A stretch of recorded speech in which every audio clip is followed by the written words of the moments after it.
श्रेणी आरसी परिपथ में प्रतिरोधक व कैपेसिटर श्रेणी क्रम में जुड़े होते हैं।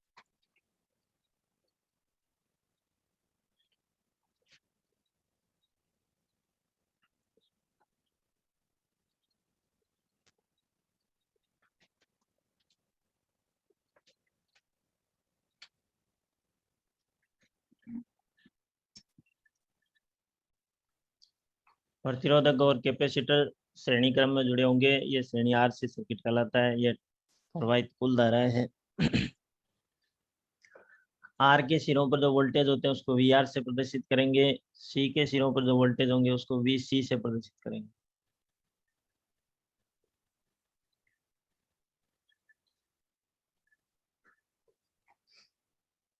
इसका वेक्टर डायग्राम किस प्रकार से होगा?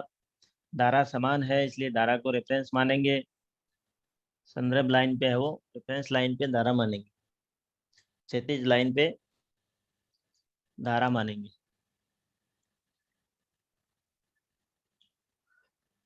अब वोल्टेज है, वी आर कहाँ होगा? धारा के इन फेज। वी आर होगा वो धारा के इन फेज होगा। रेजिस्टिव वोल्टेज और करंट है वो इन फेज होते हैं। कैपेसिटिव वोल्टेज कहाँ होगा? धारा से 90 डिग्री पीछे। कैपेसिटिव वोल्टेज है वो धारा से 90 डिग्री पीछे होगा। ये वी आर को आगे बढ़ाते हैं, वी सी को भी आगे बढ़ाते हैं। ये जो वोल्टेज है वो होगा इनका परिणामी वोल्टेज, ये है थीटा, फेज कोण। वोल्टेज तथा धारा के बीच में बना कोण। तो इस परिपथ में ये वोल्टेज और धारा, इसमें धारा लीडिंग है, वोल्टेज लेगिंग।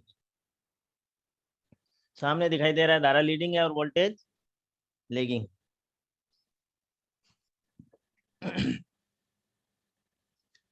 तो इसमें फेज कोण क्या होगा? 0 डिग्री से 90 डिग्री के बीच में ही होगा। फेज कोण 0 डिग्री से 90 डिग्री के बीच होगा। और जिसमें आई लीडिंग होगी और वी लेगिंग होगा।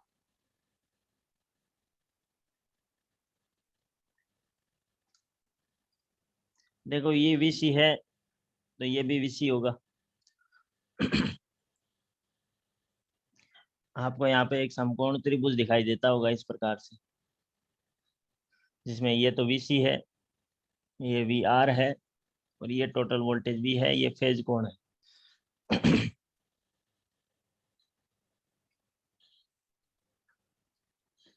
इस त्रिभुज को आप ऐसे भी बना सकते हैं, V R V C V, ये फेज कोण थीटा।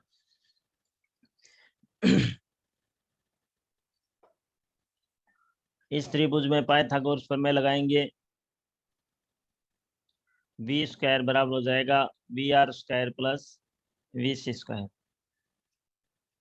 टोटल वोल्टेज का स्क्वायर बराबर होता है रेजिस्टिव वोल्टेज का स्क्वायर प्लस कैपेसिटिव वोल्टेज का स्क्वायर।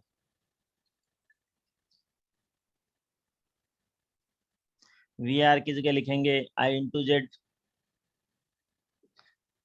नहीं वी की जगह, वी आर की जगह लिखेंगे I into R, V C की जगह लिखेंगे I into X L, I into X. V C की जगह I into X C, V R की जगह आई इंटू आर और वी की जगह आई इंटू जेड। यहाँ पर आई स्क्वायर कॉमन आ रहा है, बचेगा R square plus X C square. I square से आई स्क्वायर कट गया, जेड स्क्वायर बराबर होता है R square plus X C square. जेड बराबर करोगे under root R square plus X C square. ये प्रतिबाधा कहलाती है। प्रतिबाधा जेड की गणना करने का सूत्र है R square plus X C square.